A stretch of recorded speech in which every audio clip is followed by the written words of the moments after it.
Môre Audrey, ek is Judy Nel, fisioterapeut by Jan Kriel Skool. Ek werk nou al 17, 18 jaar hierso. Die rol van fisioterapie is hoofsaaklik versterking van grof en fyn motoriese vaardighede van elke kind individueel, want ons werk aan elke kind se beperkings en ons verbeter die hindernisse wat hulle het. Vir elke kind word geëvalueer en dan werk ons spesifiek aan daai probleme. Die grof motoriek begin ons gewoonlik by versterking van maag- en rugspiere om dan outomaties balans te verbeter, as ook balaktiwiteite en springaktiwiteite. Die fynmotoriek werk ons aan skouerversterking en handspierversterking om die vingers te versterk, want daardeur maak ons die pengreep sterker en dan is hulle handskrif outomaties beter en kan hulle makliker ondersteuning op 'n tafel gee tydens skrif.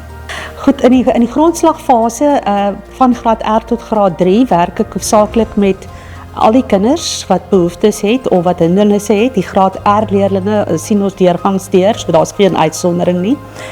Ons werk in individueel en in groepe en dan soos ek sê, dan sien ons elke kind afsonderlik met sy probleem. In die IF-fase sien ek slegs die kinders wat verwys word deur die onderwysers, want ek is die enigste fisioterapeut, so my rooster is 'n bietjie vol, en dan in die hoërskoolfase werk ek hoofsaaklik met die gestremde leerders.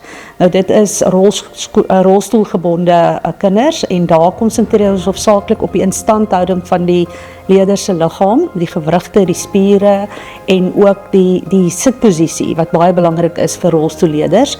So ons verwys hulle na klinieke of hospitale sodat hulle die regte seating het wat betref die kussing, die grootte van die rolstoel, want soos wat 'n kind ouer word, groei hy en jy weet, raak groter, langer en jy moet jou rolstoel aanpas volgens die kind se behoeftes.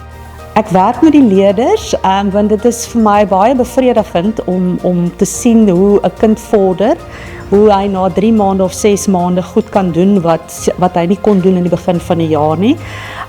En om 'n band met die kinders op te bou, jy weet, om 'n smile uit hulle uit te kry, en veral met die gestremde kinders ook. Hulle voel soveel beter en sit soveel meer gemakliker as hulle reg sit in hulle stoel.